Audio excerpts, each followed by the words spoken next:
Warning, edgy, outdated memes and humor ahead. If that offends you, you probably shouldn't be subscribed to my channel in the first place. The ride never ends, kiddos. It just runs into a brick wall and then abruptly starts again 2 years later with a gender-bent, race-swapped LGBTQAI plus cast and crew. But before we're subjugated to our mandatory diversity classes, we still have this one season to go through. One last ride before we're peacefully sunsetted. So take my hoof, hand, and other non-dominational appendages as we go ahead and dissect the final season of MLP. I will warn you though, I am about as qualified to do this as Dr. Wolf is in actually giving any kind of form of therapy. I mean, if you're going to a furry for advice, the only thing that could actually make your life better is if you ended it quicker than Tombstone ended making pony videos when he realized he lived in Israel and FNAF makes a hell of a lot more money. So the episode is titled The Beginning of the End. A name that has never been more unfitting since Final Fantasy. I think they're on like, what, 15 or some shit? Twilight and the gang are rushing to Canterlot because they got an urgent message from Celestia calling them there. And I'm pretty sure at least subconsciously after 10 years they've learned that Sunbud just likes to fuck with them because they didn't even bother to teleport despite doing it literally all throughout this episode. They get there and Celestia decides she's had enough of the Phantom shit and is leaving it forever,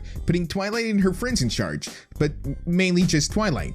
Really, we keep on seeing Twilight and her friends as like an afterthought, but as the episode goes on, even it stops pretending that the other main six are actually anywhere near as important. I mean, I don't see another alicorn in their group, do you? If any of them were actually worthy of ruling, they probably would have had a pair of wings by now. Twilight, of course, freaks out about ruling, which brings up an entire other point. If Twilight was a fucking princess, what was she the princess of exactly? Didn't she complain about doing menial tasks and stuff like waving and opening roads, etc. before? Literally the bureaucratic bullshit that she'd probably have to be doing as the main leader anyhow. Because really, when you control the sun and the moon, there's no need to be diplomatic. Whenever you turn around, the entire world ducks so that they don't get hit by your massive cock. There's no border disputes when you control the sun. You just flood their territory or you burn them to a crisp. So I guess all this time, I've been shitting on Cadence for being the worst, dumbest, most useless princess. It really should have been directed at Twilight. But who really cares? This is MLP and change is inevitable. Much like the pony's strict yet fair legal system. Dealing out appropriate punishments for appropriate crime. Yeah, no, come on, this is MLP. It's been 10 years. You already know the big changes that would force a character to evolve is either disregarded in an episode or two or simply phased out entirely. It's like Control-Alt-Delete, but literally every episode is the build up to loss, with the season finale simply being the episode loss. Anytime there's a lead up to someone getting large amounts of responsibility, it's usually just shirked at the last minute. Friendship letters, BTFO'd. Castle renovations for the two sisters.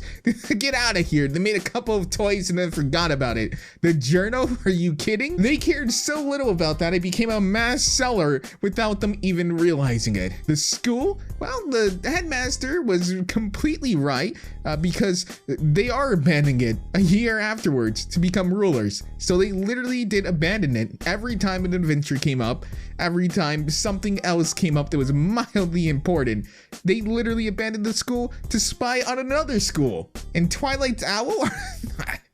No, seriously, someone called PETA. I'm 90% sure Owlicious is fucking dead, dude. But because they need to shove as many ads in this video, much like a YouTuber trying to hit that 10-minute and 1-second mark on a video, this plot is continued. Twilight, of course, freaks out, and everything that follows is a predictable pattern that we've all been accustomed to. And even though we all hate it, much like a battered wife, we keep on coming back to it. We are literally the definition of insanity here. There is a slight twist to it, a little bit of spice, if you will, a little bit something to keep it spicy. This time, the writers are acknowledging that their writing is shit. Now, if you think that it goes past that, of course not. I mean, what?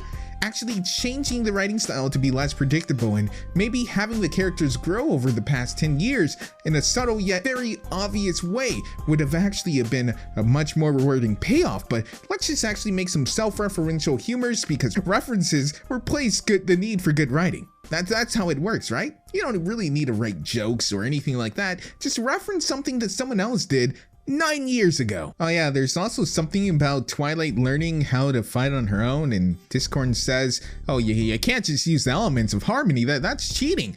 That's cheating to use your main weapon that you've used for literally a decade. And to that I say, yeah, it is cheating. The police having helicopters, armored vehicles, and riot gear would be considered cheating to a petty thief. But why would we care? Twilight even points out as much, saying that if her family's life is endangered, of course she's going to use whatever it takes. I would congratulate her if she didn't immediately cock out of it later on, proving Discord right. When the elements are shattered for like, what, the fucking third time? The elements shattering is as inconsequential as death in DBZ, but the elements shatter and Twilight pretty much just sits there and cries, because there hasn't been an entire episode or two about how the elements can't be shattered since it's inside of them all along. Oh, and the Tree of Harmony also gets BTFO'd as well, except not really because it's also the castle. But I think, has anyone actually clarified this? Who was in charge of these episodes? It's not clear, and I don't think it ever will be clear. Also, the fuck? Where was the tree on this one? The Legion of Doom gets assembled and the Tree of Harmony just is silent about it, but the Student 6 needs to pass a test and the tree just straight up abducts them and tortures them to get them to pass a quiz, which they didn't even take because they slept through it. All I'm saying is if that Tree of Harmony is actually dead, I sure as hell ain't crying for it. But I guess I should enjoy the episode like people enjoy driving on a Detroit road by ignoring the massive missing pieces. Honestly, this episode, through all of its faults, was enjoyable, but maybe that's because I'm just so used to subpar writing. When I see something that even mildly approaches mediocre, it seems like it's the next Shakespearean play. There are so many things that don't make sense, so many cock teases in this entire episode, and so many plot holes that it really is hard to believe that these are adults writing this show for kids and not kids writing this show for autistic adults. And so with all of that being said, I give this episode a 9 out of 10. It was perfect. As always, I've been Faith or Moliminous. Hope you guys enjoyed. As always, take everything I say with a grain of salt. If you became butthurt during this video, feel free to spam the dislikes and tell me how I'm not a real brony, because it actually makes me feel better to be invalidated as a brony. If you did enjoy, then go ahead, like, click subscribe, and give me those shekels on Patreon. If you really adore me, you're the best, you're the best. I love your faces, so I hope you at least like my videos, and I will see you in the next one. Till I can't no more. I got the horses in the bag, horse stock is attached. Head is matted black, got the bushes black to match. Riding on a horse, ha, you can whip your Porsche. I've been in the valley, you ain't been up off that porch. Now, can't nobody tell me